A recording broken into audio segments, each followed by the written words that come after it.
Merci pour ce que tu as commencé déjà à faire depuis la semaine. Tu le fais aujourd'hui, tu le feras encore et jusqu'à la fin de ces mois. La guérison de la mémoire familiale. Nous croyons à cela au nom de Jésus. Amen. Gloire à Jésus.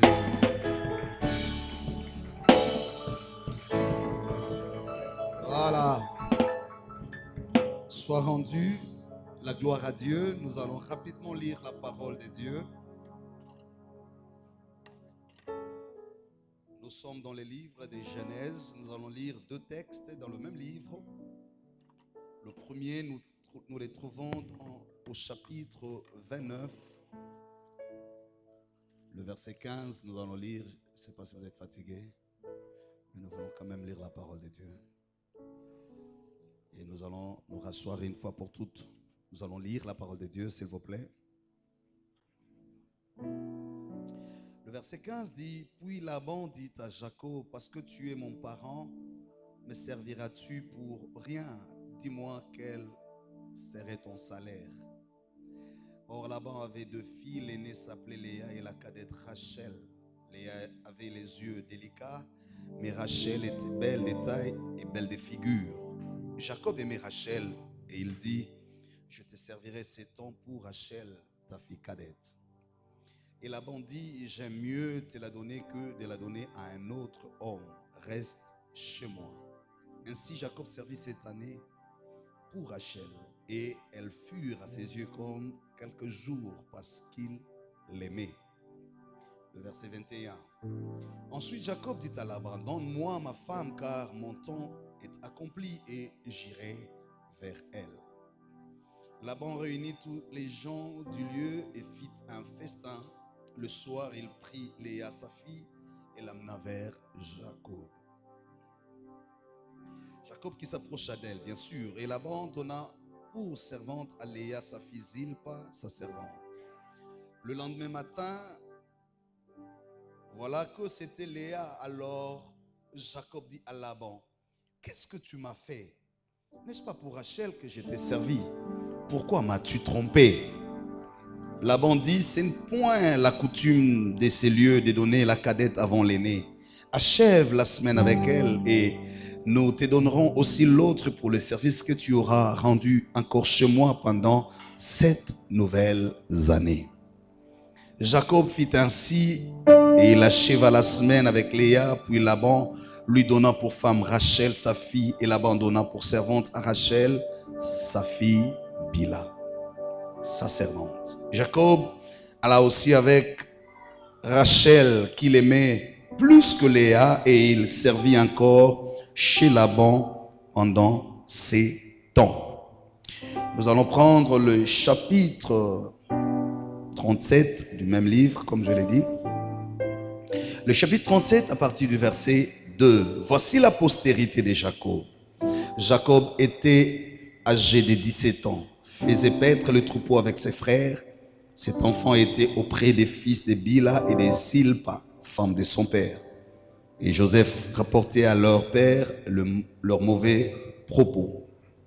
Israël aimait Jacob, Joseph, plus que tous ses autres fils, parce qu'il avait eu dans sa vieillesse, et il lui fit une tunique de plusieurs couleurs. Ses frères virent que leur père l'aimait plus que tous, et ils les prirent en haine. Ils ne pouvaient lui parler avec amitié. Parole du Seigneur. Nous rendons grâce à Dieu, nous pouvons nous rasseoir, que Dieu nous bénisse pour ce tout premier dimanche du mois, le mois d'août. Nous avons suivi les mots des circonstances par l'ancien en charge qui nous a été communiqué, et à l'occasion, il nous a été rappelé que le mois est placé sous le thème la guérison de la mémoire familiale. Les objectifs sont clairs. En tant que communion fraternelle, nous sommes une famille des enfants de Dieu. C'est pourquoi notre Église consacre les 5 objectifs comme étant une manière pour nous de nous construire spirituellement: l'évangélisation, l'adoration, la communion fraternelle, la maturation et le service. Mais pour ce mois, je l'ai dit, après avoir clôturé les mois d'adoration, nous entamons un nouveau mois avec un nouvel élan d'enseignement sur la famille. Et donc, c'est pour dire, l'incise de ces mois sera placée sur la famille. La famille comme source de la vie, la famille comme source de la société, la famille comme source de la nation. Et donc, notre Église prend en considération la place et les rôles de la famille, tant dans nos vies individuellement, dans l'Église, que dans le pays. Raison pour laquelle nous avons pris un angle particulier de cette lecture de la famille. Nous allons essayer tout au long de ces mois, voir les choses, les causes qui souvent mettent la composition, la formation et la maturation de la famille en difficulté.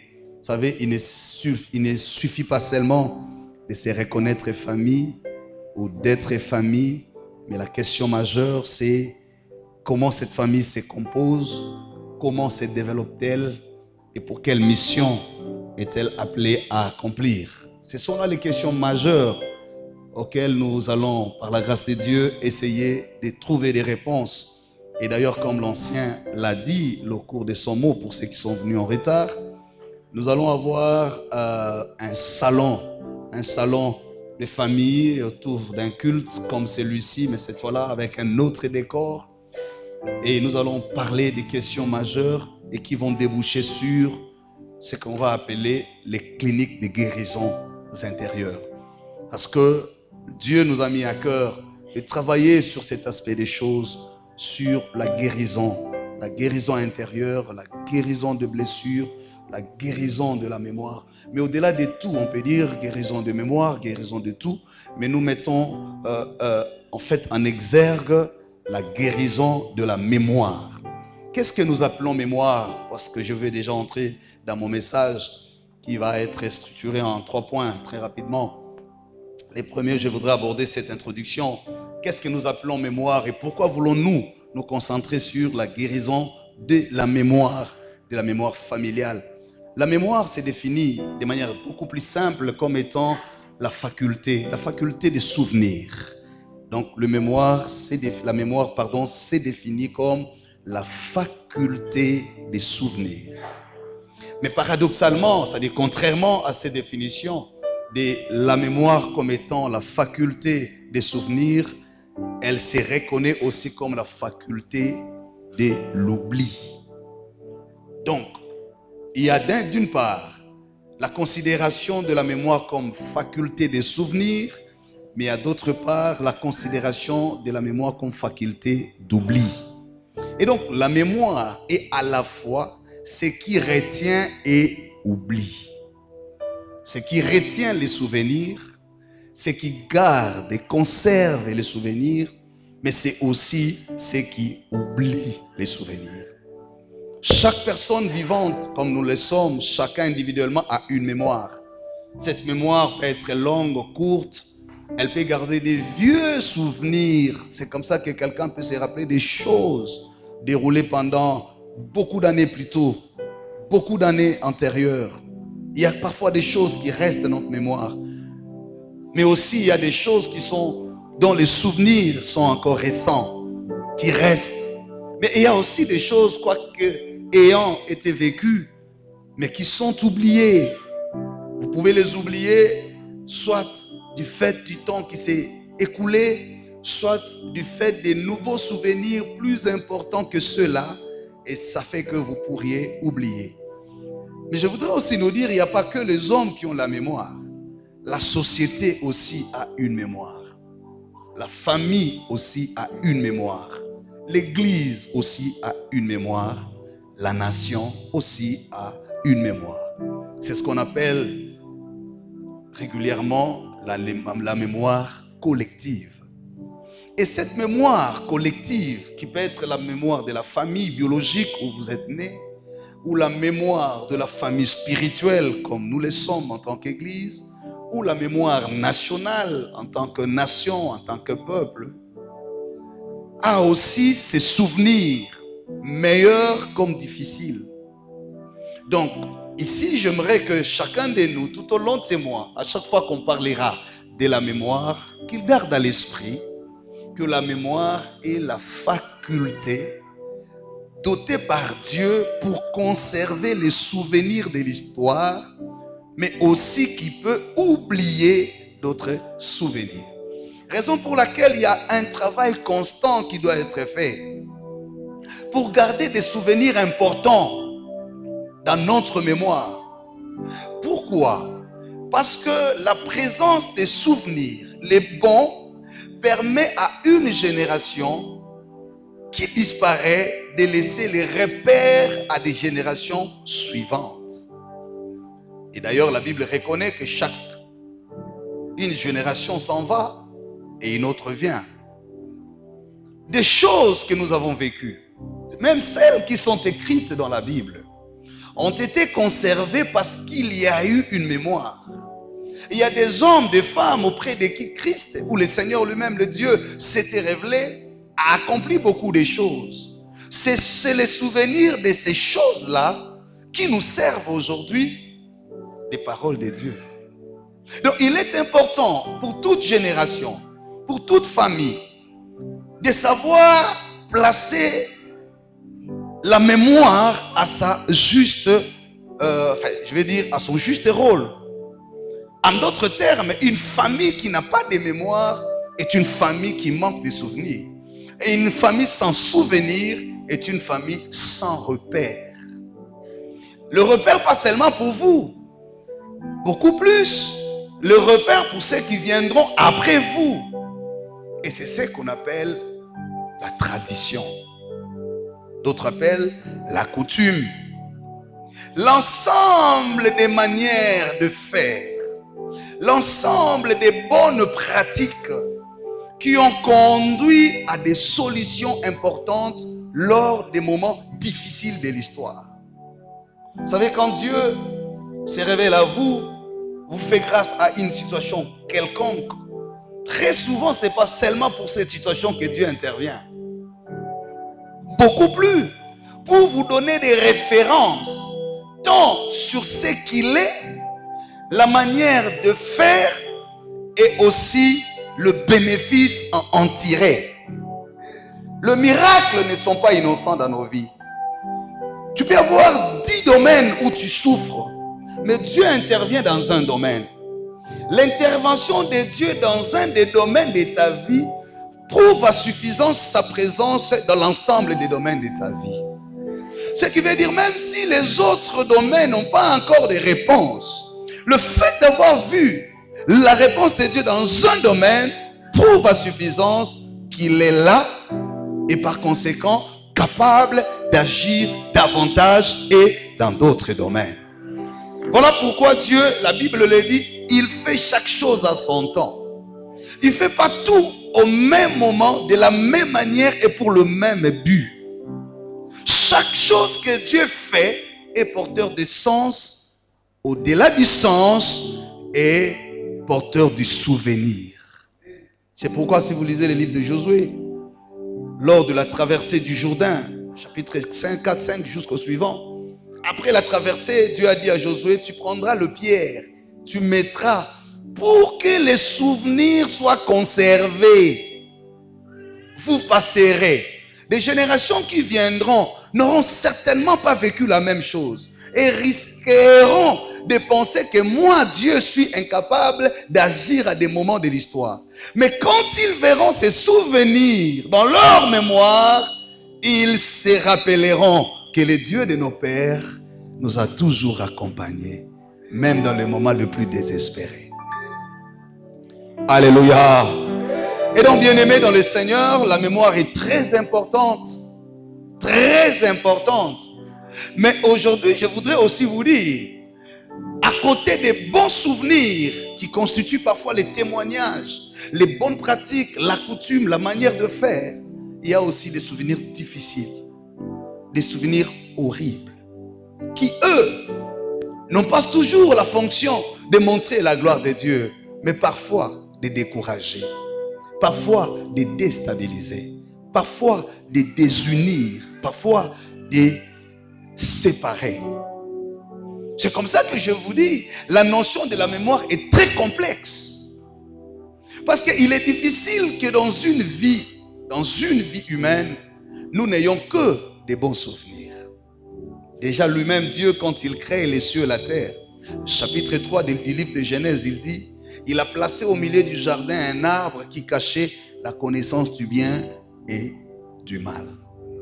Et quand l'homme a touché à cet arbre, au fruit de l'arbre, Dieu a dit quoi? Puisque tu en as touché et à manger, tu mourras. Il est difficile, sinon impossible, de n'avoir que des bons souvenirs. Même quand tu aimeras beaucoup ta femme ou ton mari, même quand tu aimeras beaucoup tes parents ou tes enfants, même quand tu aimeras beaucoup ton frère ou ta soeur, il est, je dis bien, difficile, sinon impossible de n'avoir que des bons souvenirs. La vie elle-même se réalise dans cette dualité, dans ces paradoxes du mal. La vie elle-même se réalise dans cette opposition du bien et du mal. Et d'ailleurs, on dit, le mal comme le bien sont tous deux en l'homme. Le plus dur, c'est la capacité de savoir les séparer et d'agir souvent en bien, même quand le besoin du mal s'impose. Le mal n'est pas quelque chose qui nous vient de l'extérieur. Et le bien et le mal, depuis le jardin d'Éden, le chapitre 3, sont en l'homme.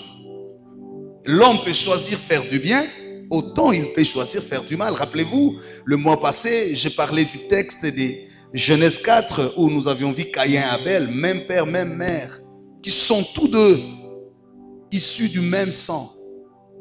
Mais Caïn ne s'était pas empêché, à cause de la colère, d'élever la main, frapper et tuer son frère Abel. Quand nous partons de cet exemple, qui est d'ailleurs le premier meurtre de la Bible, nous nous rendons compte que ni les sangs des familles, ni l'amour, ni les biens ne sont pas des gages, des assurances pour éviter le mal dans une société. Je le répète. Ce n'est ni les sangs, ni la tribu, ni l'ethnie, ni la bonne foi, ni les bonnes œuvres qui constituent la garantie d'éviter le mal dans une société ou dans une famille. Il peut vous arriver d'être de bon cœur, d'agir prudemment, d'éviter ce qu'il faille éviter, de chercher à faire alors et constamment le bien, mais vous trouvez en face de quelqu'un qui vous fait du mal. C'est aussi aberrant de penser que le fait d'être simplement entre membres des familles biologiques, on est en sécurité. Parce que même au sein d'une famille, même père, même mère, même sang, le mal peut entrer. La mort peut entrer. Même dans un couple où vous vous dites chaque matin, midi, soir, je t'aime bébé, je t'aime mon chou. Vous pouvez utiliser tous les superlatifs que vous voulez, le qualificatif que vous voulez.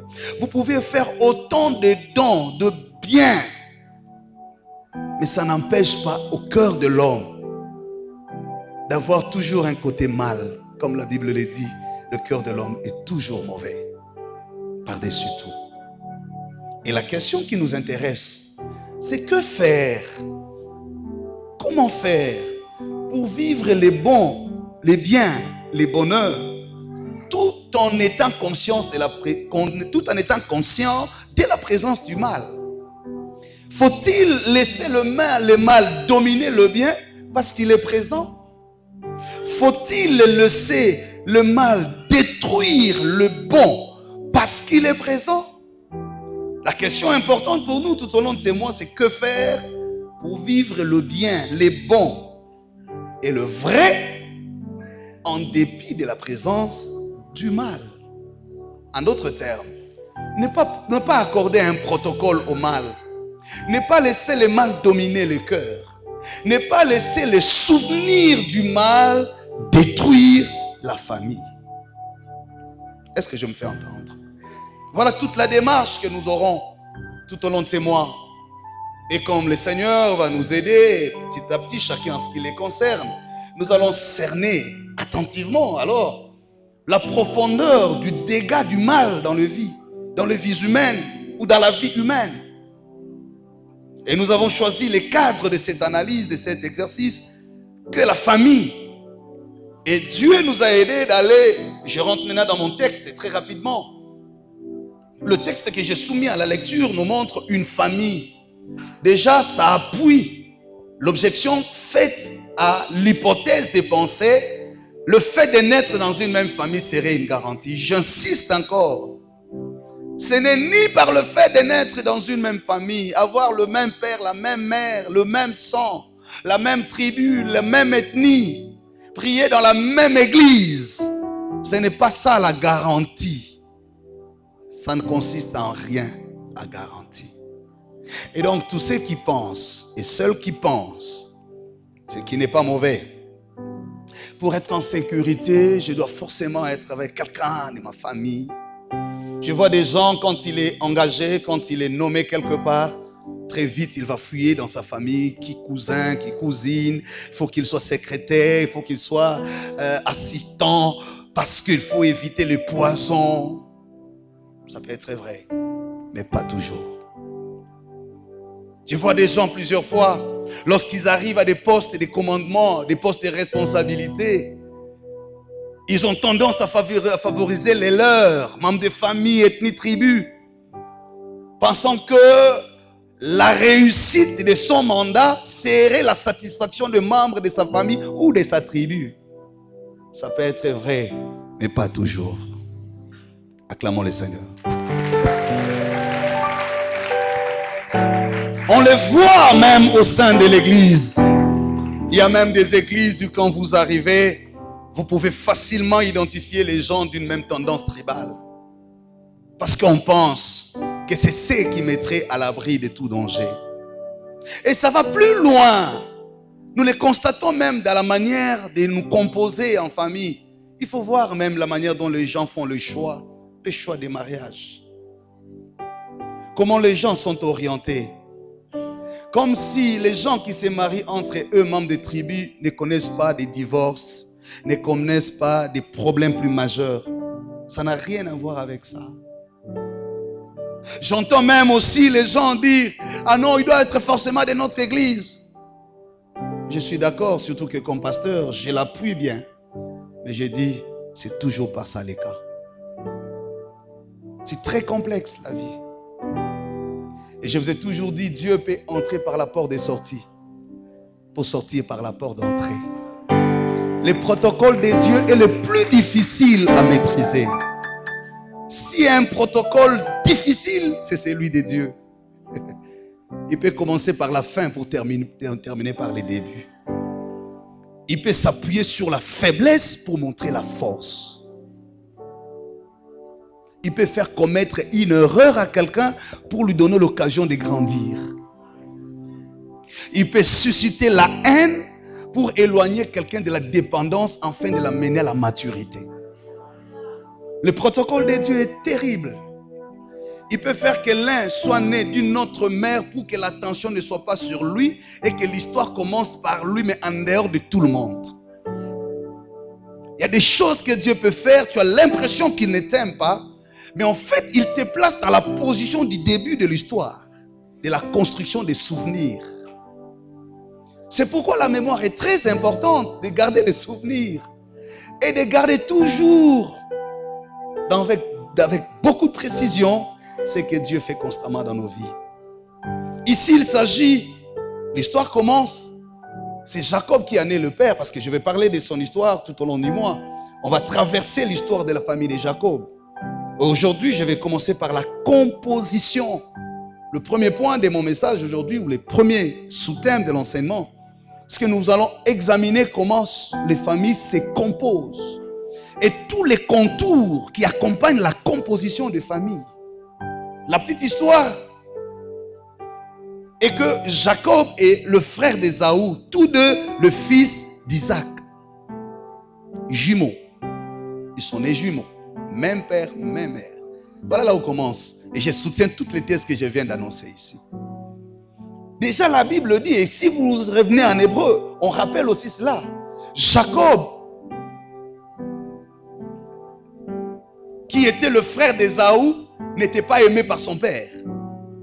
Mais Ésaü était plutôt aimé par Isaac, qui était un grand chasseur, et puisqu'il mangeait du gibier, Jacob était un homme calme.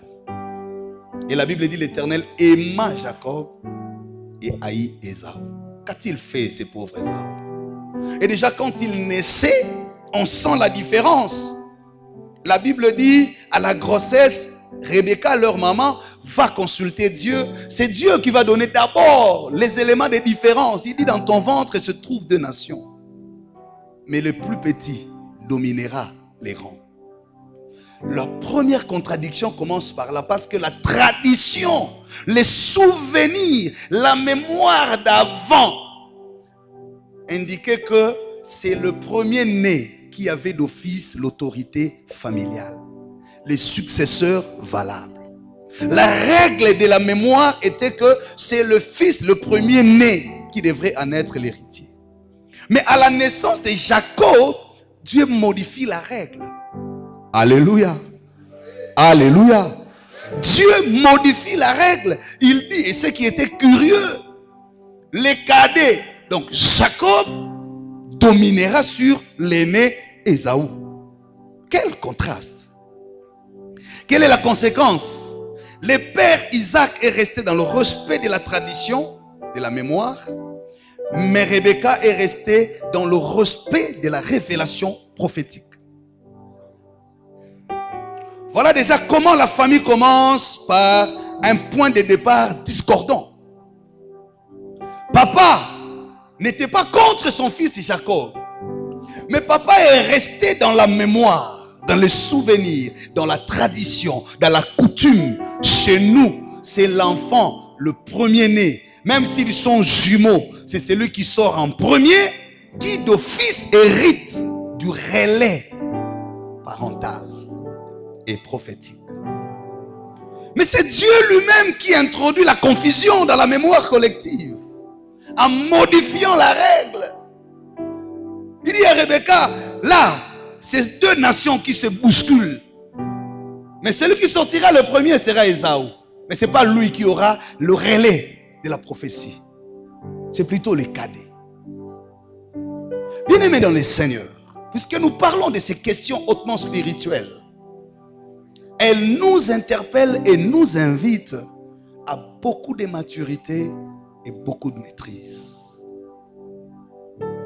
Vous pouvez vous tromper très gentiment avec le nom de Dieu et la parole de Dieu. Amen.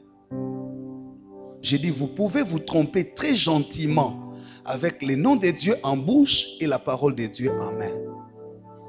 Vous pouvez penser agir au motif du respect de la mémoire, de la coutume, des pratiques, mais en fait en allant tout droit dans les murs contre la volonté de Dieu. Un peuple qui vit sans révélation vit sans fin. Les parents que nous sommes pour la plupart ici, nous devons un devoir, nous devons l'exercice de discernement à plusieurs étapes du parcours de nos enfants.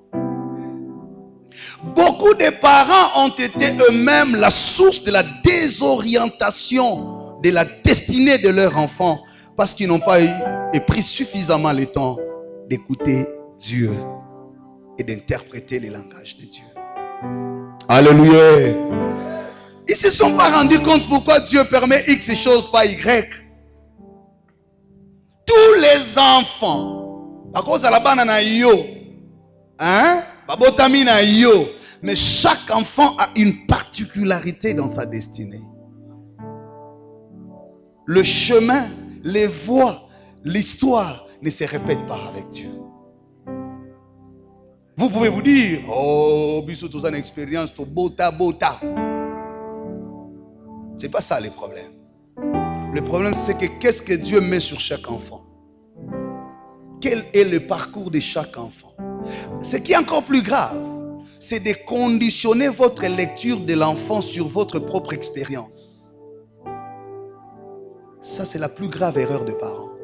c'est de croire que les enfants sont obligés de faire exactement notre expérience. Le premier manuel d'éducation que nous donnons aux enfants, c'est souvent notre propre culture. S'il y a des choses que je n'accepte pas, d'office, il ne faut pas que les enfants... Je ne parle pas des choses, des antivaleurs, non, non. Je ne parle pas des méfaits, non. Mais je parle de l'orientation. Combien de parents, parce que mathématiciens, ils ont insisté que les enfants soient aussi mathématiciens? Combien de parents, parce qu'ils veulent que l'enfant se marie à une femme qui est comme sa femme, comme sa mère? Combien d'enfants veulent que leur enfant se marie avec un mari qui est comme son mari et donc son père? Les référentiels d'appréciation, c'est toujours son papa, c'est toujours sa maman. C'est pas mauvais, mais c'est pas toujours tout. Alléluia. Dieu peut commencer. Pourquoi on a besoin d'une attention, mes frères et sœurs? Dans l'histoire de la famille, et là je commence au niveau des parents. L'histoire de Jacob, la désorientation commence dans la maison de son père. Pas parce que son père ne l'aimait pas. J'ai dit, vous pouvez vous tromper très tranquillement en citant les noms de Dieu, en priant à la montagne, en venant avec des révélations, mais en train de vous tromper et de vous enfoncer. Parce que Dieu n'est pas là. Le langage de Dieu. Et j'étais en train de méditer aujourd'hui, la nuit, le Seigneur m'a beaucoup parlé. Et Dieu me faisait comprendre une chose. Il ne suffit pas seulement de vite courir pour être sûr d'arriver dans le temps. Mais il faut s'assurer de la bonne direction pour arriver à destination. Des fois, les gens ont tendance à vite courir pour vite arriver. Mais vous risquerez d'arriver à une destination qui n'est pas la vôtre. La joie d'une course, d'un parcours, ce n'est pas le temps d'arriver, mais c'est les lieux d'arriver. Vous pouvez arriver à temps, mais au lieu mal indiqué pour vous. Rappelez-vous de l'histoire de Jonas. Alléluia. Jonas qui prend un navire de Tarsis alors que sa destination était Ninive. Et si vous commencez à comprendre ces choses, vous allez développer la patience, la tranquillité. Vous n'allez pas commencer à vous comparer à ceux qui ont couru avant vous ou à ceux qui sont restés après vous. Vous n'allez pas souffrir des complexes inutilement parce que X, Y a eu ce que vous désirez avoir aujourd'hui. Vous allez réglementer votre comportement même sur la question du choix des mariages. Beaucoup aujourd'hui, quand vous entendez leur deuil, leur frustration sur le mariage, ce n'est pas parce qu'ils ne croient pas qu'ils ne vont pas se marier, mais parce qu'ils ne comprennent pas pourquoi les autres se marient avant eux. Et même quand ils préparent leur fête là, c'est toujours au modèle des autres. Pourquoi on aime toujours vivre au modèle des autres? Et quand même les gens veulent apprécier les bonheurs dans leur mariage, c'est toujours et souvent en fonction des autres. Je ne suis pas en train de dire à papa n'achète pas les sacs à main. Mais je suis en train de dire à maman, tu n'as pas épousé le mari de ton ami. Et l'histoire, tu dois la construire dans le peine et dans le joie, car le bonheur est un rendez-vous. Tu ne peux pas conditionner ta vie par rapport à ce que tu vois tout autour de toi. Et même nous les chrétiens, parfois nous tombons dans ça. Et surtout, c'est dans la précipitation. Et la précipitation conduit à la jalousie, à l'envie, à la haine. Et c'est comme ça que nous nous trouvons dans des actes qu'on ne devrait pas poser à cause de la précipitation. Et j'étais en train de dire, Dieu était en train de me rappeler, un litige peut retarder toute la course de ta destinée. Il faut éviter d'avancer avec trop de litiges dans la vie. Des litiges mal résolus ou non résolus. L'importance dans le parcours, ce ne sont pas les succès et les acclamations qui t'accompagnent. Mais c'est la finalité. C'est la finalité. C'est ce qui compte. La fin d'une chose vaut mieux que son commencement. À quoi sert bon de monter, de faire un grand vol dans un avion luxueux, mais dans les airs, vous connaissez un crash. Vous n'arrivez pas à destination. Ne travaillons pas toujours par rapport au départ, car le départ détermine l'arrivée.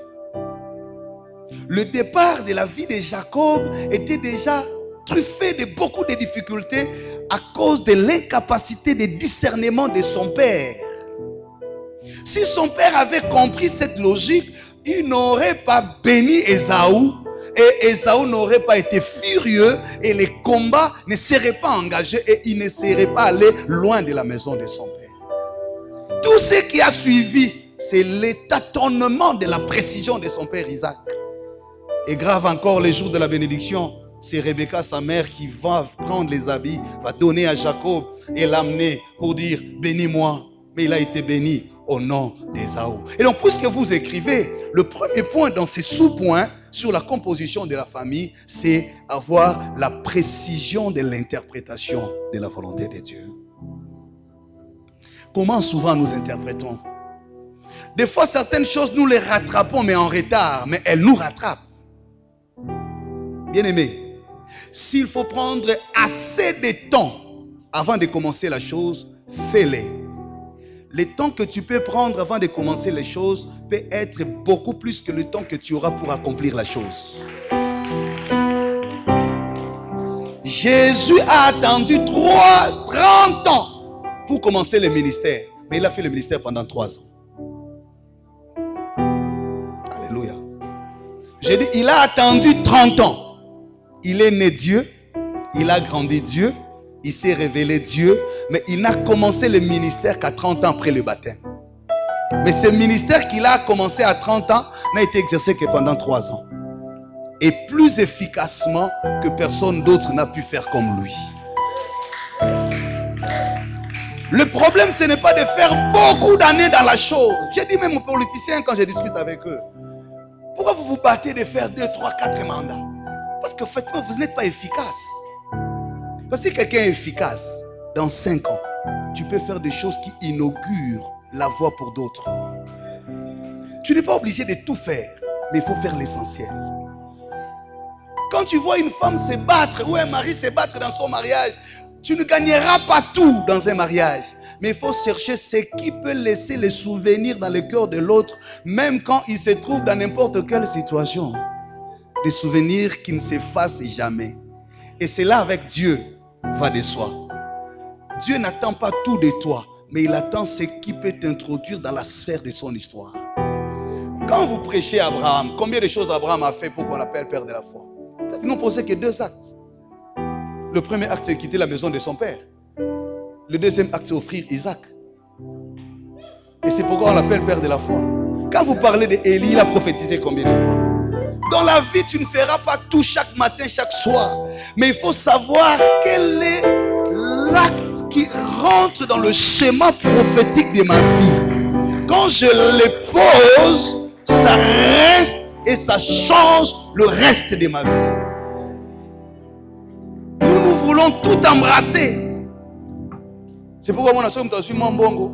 Azana $1000, assomme ma sandale, assomme ma papa, assomme ma chemise, assomme ma blouson, assomme ma souki. En fait, il achète beaucoup de choses, mais Mickey, fallait un bon monanité. Donc, tout le monde sait. Vous avez un esprit moko ya sécheresse. Sécheresse n'est ni ngoubeleka au sombi, tondolo au sombi, mangesende au sombi. Ozaki na calculé. Moi na ngouba oleka yaganan. Bonjour, au mélanine.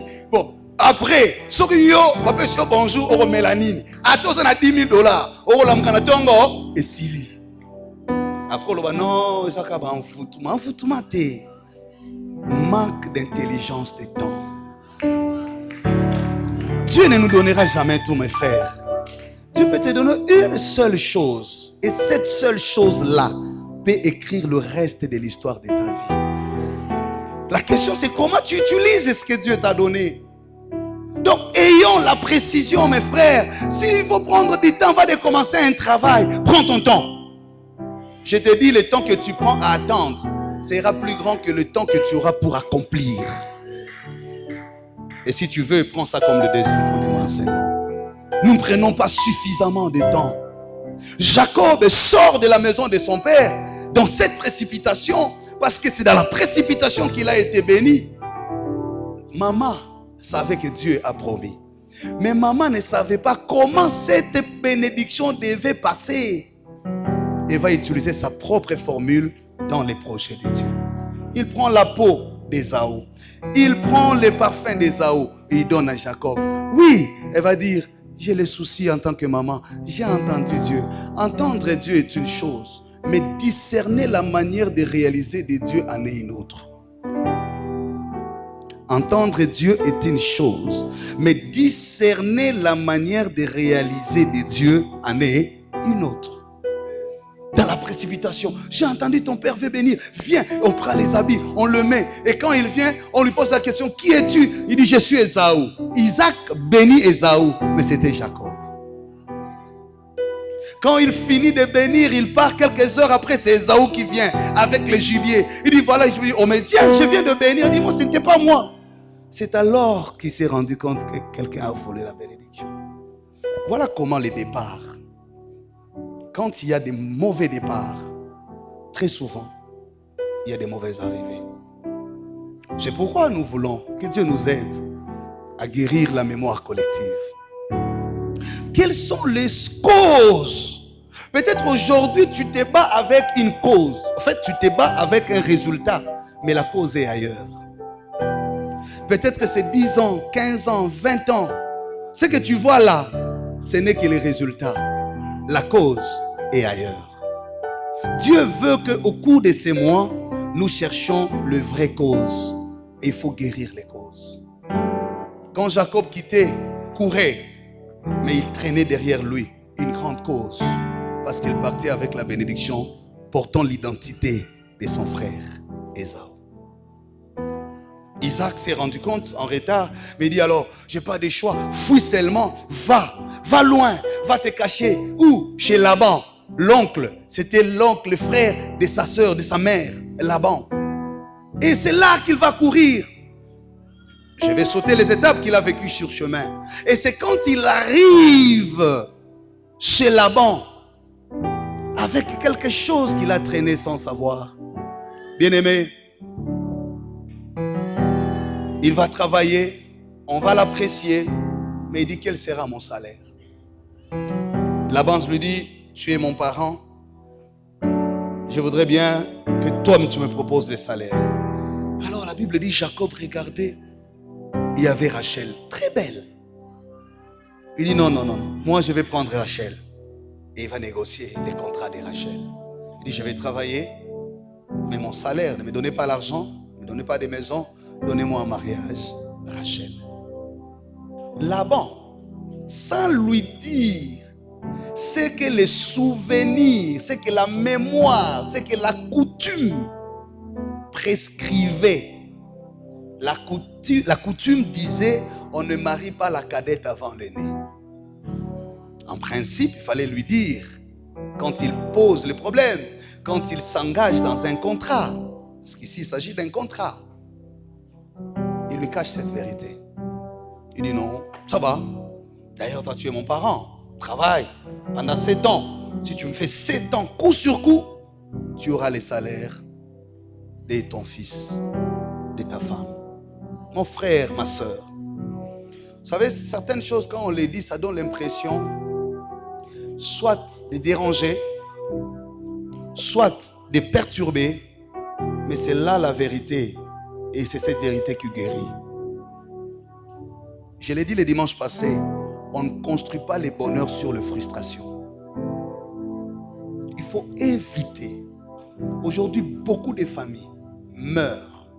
On prie, on pleure, on est devant Dieu, on fait des offrandes, des sacrifices. Parce qu'on ne touche pas à la cause. On est en train de tourner autour de la surface. On n'affronte pas le vrai problème et de manière très sincère. Beaucoup de gens vivent dans des frustrations sans les savoir. Pour quelle raison Laban n'a pas dit la vérité? La Bible ne le dit pas. Mais on comprend seulement que Jacob est sorti avec un litige. Je l'ai dit à l'introduction, il faut éviter de marcher avec des litiges. Jacob ne pouvait pas se rendre compte que lui aussi, qui est sorti d'une confusion de son père et de sa mère, Et la confusion de sa mère va aller dans la confusion de la formule de sa bénédiction. Et il ne pouvait pas se rendre compte de ce que cela pouvait créer. C'est quand il arrive, il travaille pendant 7 ans. Au lieu de lui donner Rachel, la femme pour laquelle il a travaillé, on lui dit, tu prends d'abord Léa. Et quand il découvre que c'est Léa, il dit, mais tiens, moi j'ai travaillé pour Rachel. La réponse était simple. La coutume, en d'autres termes, la mémoire collective de chez nous n'autorise pas que la cadette soit prise en mariage avant l'aîné. Et donc, si tu veux entrer chez nous, si tu veux obéir à notre coutume, si tu veux entrer dans notre mémoire, tu dois obéir les us et coutumes de notre mémoire. Et alors, prends d'abord Léa. Et si tu tiens à Rachel, alors tu travailleras 7 autres années pour Léa. Voilà comment la mémoire elle-même, ou l'ensemble des pratiques, la manière de faire, peut être à la fois une source de bonheur, mais aussi un poison de destinée. Lorsque nous ne gérons pas bien nos valeurs, nos cultures, notre mémoire, nos pratiques, nous pouvons enterrer nos héros sans les vouloir et sans les savoir. Ça peut être dans la famille. Au nom de la coutume, au nom de la mémoire, vous pouvez enterrer vos enfants sans les savoir. Ça peut être dans l'église. Nous pouvons enterrer nos héros sans les savoir et sans les vouloir. Ça peut être dans le pays. Vous voyez comment j'évolue dans ma logique. Le rôle de la mémoire peut vous tromper et peut vous sauver. C'est pourquoi il appelle à un travail de discernement. Là-bas aussi n'était pas contre Jacob. Il voulait simplement obéir à la mémoire collective. Isaac, vous voyez comment ça se passe? Isaac n'a pas fait parce qu'il n'aimait pas Jacob. À cause de la mémoire, il s'est trompé. Il s'est attaché à Ésaü et a négligé Jacob. Il arrive chez Laban, un autre parent. Laban aussi, au nom de la coutume, va encore placer Jacob sur une autre piste d'erreur en lui donnant 2 femmes alors qu'il en voulait une. Mais en lui donnant 2 femmes, chacune des femmes était accompagnée de sa servante. L'une avait Zilpa, l'autre avait Bila. Et voilà comment Jacob se retrouve dans une famille polygame de 4 femmes. Et c'est là où l'histoire va commencer à prendre corps. Je vais m'arrêter par là aujourd'hui. Je vais insister sur 2-3 choses. La manière dont nos familles se composent, bien-aimés dans le Seigneur, ce n'est pas seulement en termes du mariage, même en termes des relations interpersonnelles. Même en termes de relations sur les affaires. Toutes les relations humaines que vous avez autour de vous peuvent devenir source de vie ou source de mort. Nous devons faire très attention de la manière de gérer la composition de nos familles ou même de l'église. Donc j'insiste sur la première des choses. Vous êtes encore fiancé. Vous êtes encore célibataire. Il vous faut un mariage. Moi aussi je le sais. Mais j'insiste, comme votre pasteur. Ce n'est pas le fait qu'un homme soit bien installé qui rassure la sécurité de votre destinée. Ce n'est ni l'argent. Ce n'est ni la beauté. Ce n'est ni la tribu qui constitue la sécurité de votre destin. Vous savez, le mystère dans ces histoires, c'est quoi?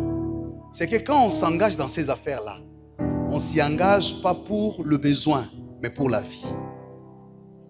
Ce qui fait que certains besoins qui étaient tellement précieux pour vous à un moment ne le seront plus à un autre moment quand vous serez dans le cœur de la chose.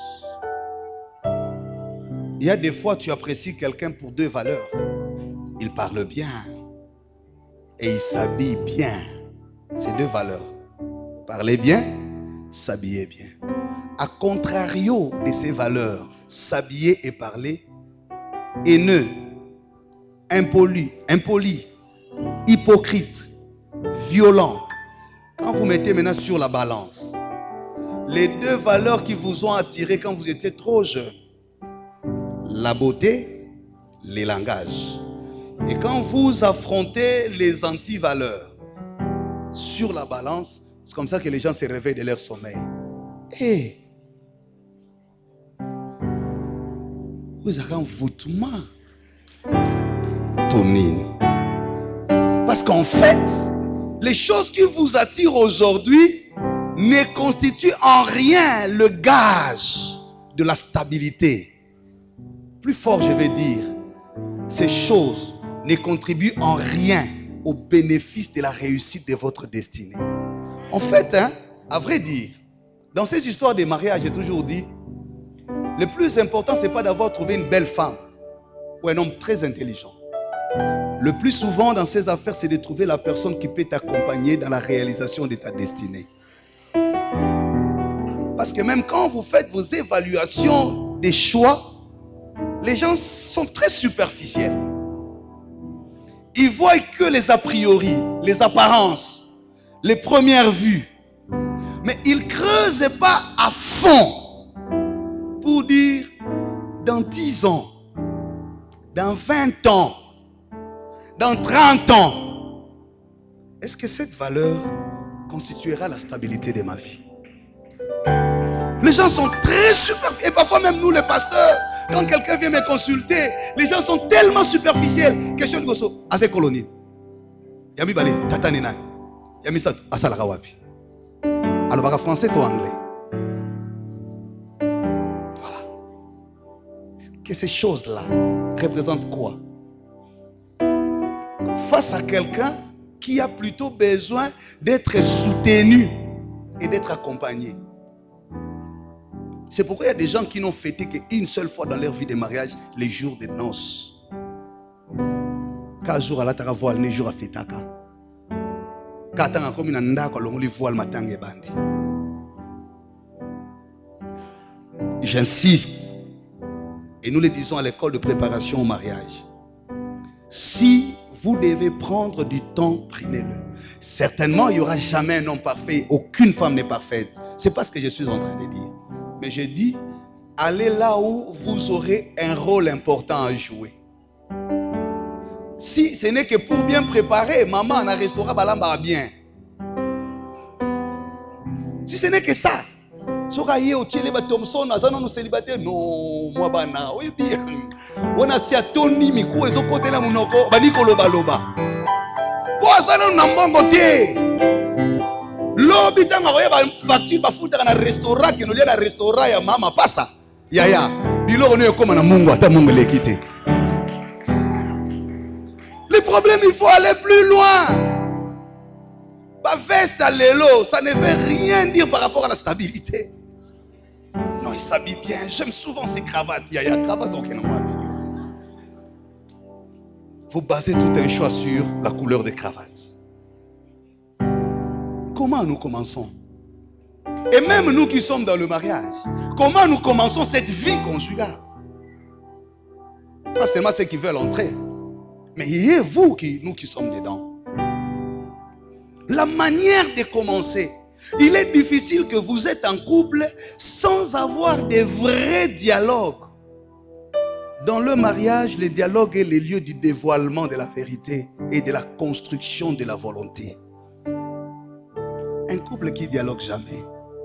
En fait, vous n'êtes pas couple. Yo oalara na baso d'humeur. Basa le lioti osiliki. Et là, osiliki to so ebate. Papa si bonjour.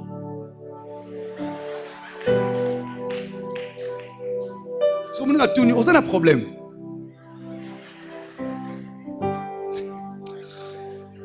Est-ce que nous allons trop construire? On va préparer nos salons. On a un salon. On va rentrer dans le détail. J'ai insisté sur la manière de commencer. J'ai insisté sur les orientations à donner à votre famille. Et je vais m'arrêter par là. De quelle manière vous orientez la famille? Papa, maman, la société, l'église. Aujourd'hui, nous-mêmes, nous créons de rebelles sans les savoir. Parce qu'ils ont été très mal orientés.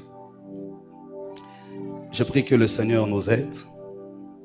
Nous allons continuer ces enseignements. Nous allons nous incliner dans la prière.